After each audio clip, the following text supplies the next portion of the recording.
Hey, in this video, you're gonna find out how I run email marketing for Nespresso.com, which is a coffee brand, one of the largest in the world that sells directly to customers. And so we're gonna cover everything from start to finish. I'm going to show you my research on their buyers and kind of case studies, scientists making all of this stuff, determining which strategy works best. I researched all of it. I'm gonna show it to you as well, and I would then go to exact strategy that I will use, the exact emails I will send on their behalf if I would work with them to be able to generate more revenue.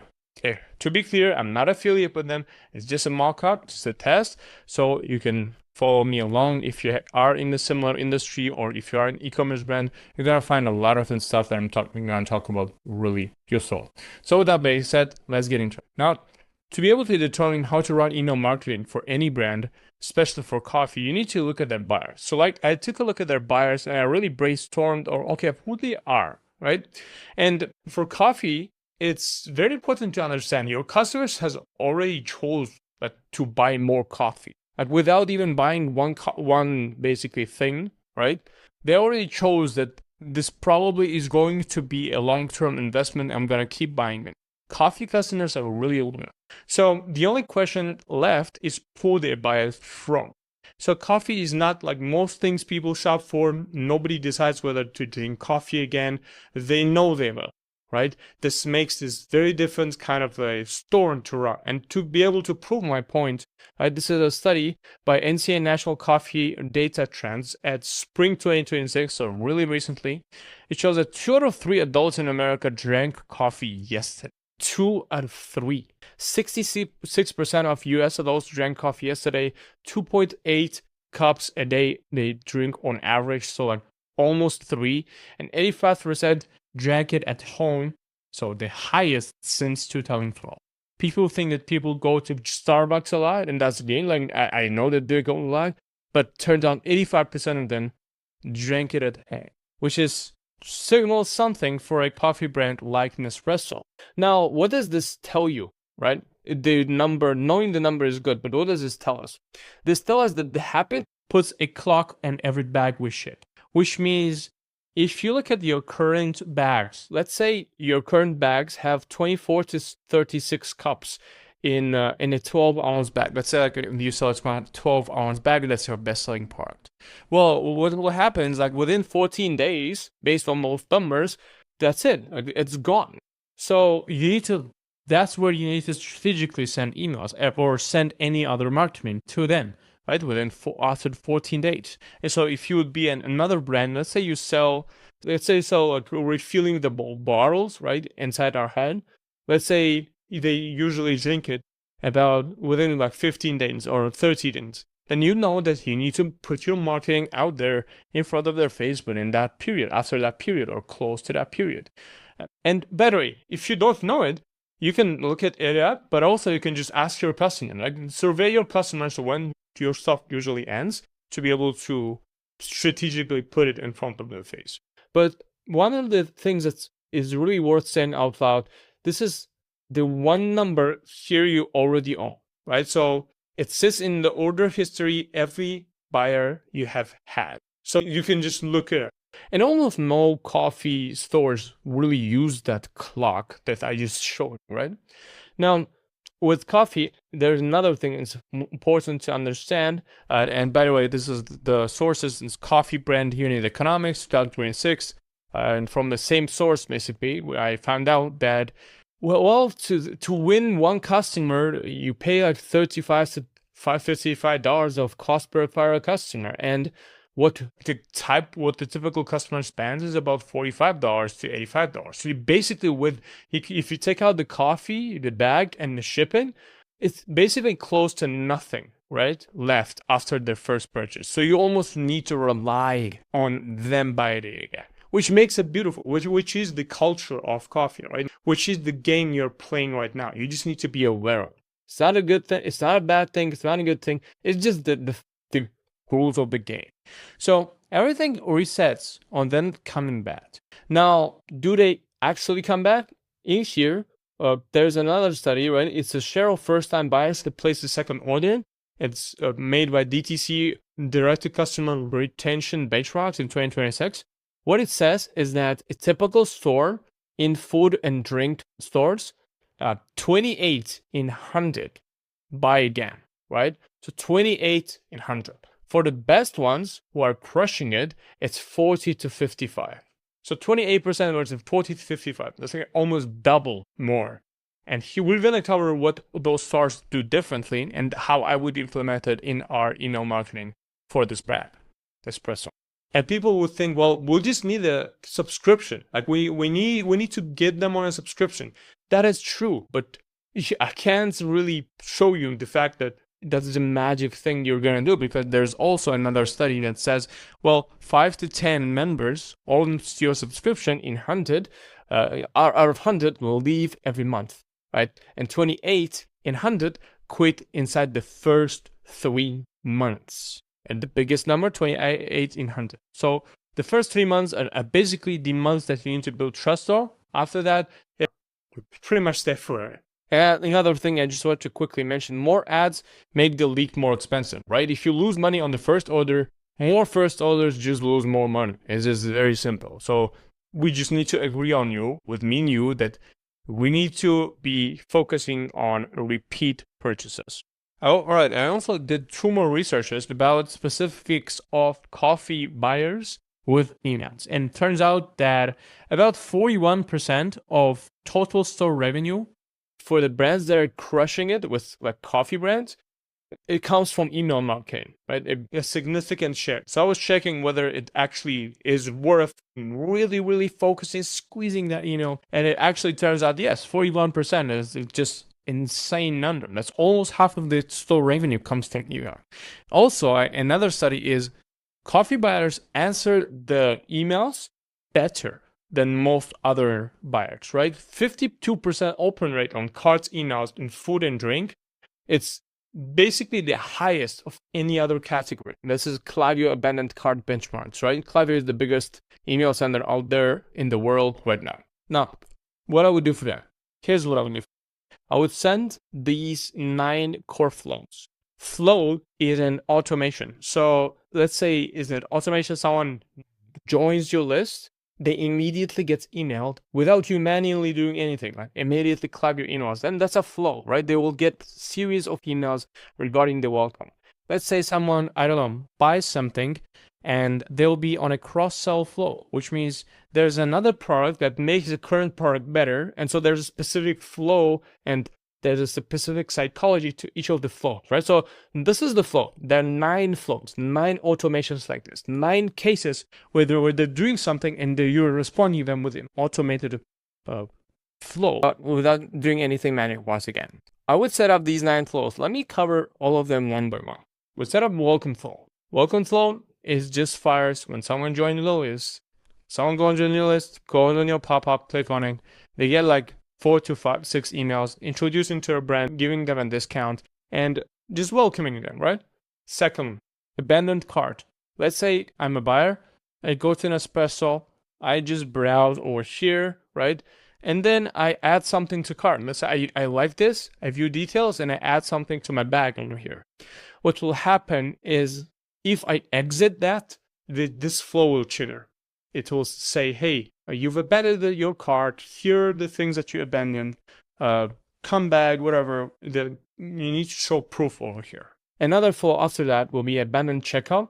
Very similar concept, but here I've went to here. I put things in my bag, and I actually clicked on checkout. I almost like entered my shipping address, entered my cart emails, and something wasn't enough. Something wasn't convincing enough, so I'd exit. In here, you send more aggressively, like 6 emails, 7 emails, more dialing into your proof. And the last 2 emails for that will be like discount, right? To be able to make sure they actually close. These are the hottest people you get. Then the browse abandonment. So you can also set up the browse abandonment where I don't even add anything. I just browse and I click on this, right? New details, boom. And if they would have a browse abandonment, they would already send me an email like within 4 hours from now, saying, hey, you browsed Virtual up ink blank and you haven't bought, come back and buy. But it's just horrendous, a picture, AI generated. Anyway, so that's what I would set up for them. Now, there's 3 more emails that come after they don't. So there's second order, cross-sell, win back. Quickly going to go over that. Second order is an email basically enticing them to buy the same thing twice. So not necessarily a subscription. If they haven't bought a subscription, we're going to be pushing subscription in a different stage. I'm going to show you where. But a second order mostly just makes it, hey, just buy this second time. It's been 30 days that you probably finish your coffee, buy the second time. Series of emails. Cross-sell. Cross-sell is really good for promoting another product and making sure this product makes another one better. So if you have a coffee and you have a milk and you're like, hey, this meal is made for this coffee. You just bought this, also buy this. It is going to be amazing, right? The products make each other better. And so then they will buy it. This is a cross-sell. Then there's a win-back flow. So let's say they didn't buy from my cross-sell. They didn't buy from you from the second order. They didn't buy second orders. They haven't purchased second time. They bought it once and they've ghosted. Then you, after like 60 days, you send them a win-back flow. And in here, you give them your best possible offer, right? You go over testimonials, you show them proof, but you give them the best offer, like some discount, because probably you'll never see them again. After that, there's 2 more flows for people who've never bought. Is never bought flow itself. So not only people who've bought once and ghosted, but they've entered your list and never bought ever. This is a sunset one, so we basically send them, and if they don't buy, you either remove them from your list or keep them if there's still customers who are opening your emails. And then unused code. If they have a specific code, you send them 2 emails. In any case, reminding them. That's another flow that you can set. So these are the 9 flows that I would set up for them to be able to just capture the entire thing, right? We welcome them. We recover our lost sales from browse, cart, and checkout. We then sell them something else after they buy, so we make them a repeat customer. And those who haven't bought, we also capture them. We basically captured everything over here. So once the 9 email flows are done, I'm going to go over into broadcast. But before that, I actually forgot to mention something. When I went to the pop-up in the beginning, I mentioned that there's a 20% off and there's simply an email capture, right? Hey, you get 20% off, give us your email and we'll give it to you. Now this will work probably at it will convert like 4 to 5% of the total website visitors, which is decent, but current best email pop-ups convert at about 12, 14, 15, 17% sometimes. The way they do it is they make it gamified. So I'm going to show you the pop-up that I made for them. Is simply scratch this crema, right? It's a crema over here. And it says, hey, scratch it to reveal your mystery discount. And you basically scratch the entire thing, right? Play the game, and then you get your percent off. Now, I did like an X off over here, simply because, it's just like, I guess, I don't know what they would prefer to have. So I just made a placeholder. And only after I made the commitment, they ask for my email. Very important. The numbers on this is 1.5x more. So you get 1.5x more conversion for asking for a commitment and then asking for an email instead of just asking for an email. I know, like 2-step in this case beats 1 step. Insane that this is the benchmarks that we've been seeing and they've been published as well. So use this email on that issue. So now we've covered pop-up. We know how to get those people inside. We know what to send them. One thing to stress out is that clock that I showed you, right? There's a study that shows a coffee brand getting 34x more in email revenue just by following that clock, making sure they send reminder emails around the days that the refills come in, right? They have to refill the coffee. So after I set up the flows, I set up the pop-up, and then I will send them broadcast emails. Now, these are usually for the entire list. We're going to strategically make sure we don't land in spam. So for a certain period of time, we're only going to send broadcast emails to people who are actively opening our emails. Like, let's say open within last 30 days, 60 days. And once we get that deliverability, once Google trusts us and sees that people are opening on emails, we can safely blast the entire list 5 times a week. 5 times a week, really important to do that. And this will be around launches, Black Fridays, new product drops, maybe any other special discount, maybe more about the brand, maybe something happening, more testimonials. It will be filled, right? With those emails, it's just going to be filled. You don't need to overcomplicate these emails because you send them manually, you schedule them, you send them manually, right? Every single week, it's a new email, new type of email. So you just play around with the formats, test how it works. It's the easiest kind of time for generating more revenue. So also the setting of pop-ups, setting the all the folks, setting the broadcast emails. There's one more thing that I would do and strategically just increase the amount of people or decrease the amount of people who cancel, right? So we've now gathered people and now let's just make sure we stay there and we don't make people leave. One of the tactics to do that in subscription brands is to make a pause button as well as a cancel button, right? So let's say they go to their billing and they'll be like, hey, I need to cancel.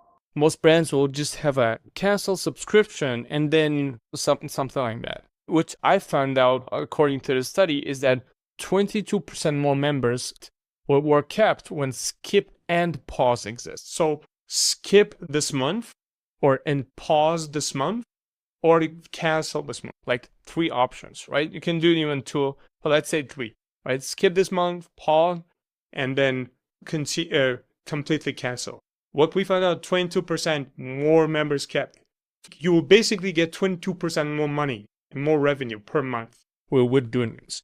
And there's another from the same source, 3 and 4 for pause, come back and pay again. Really cool.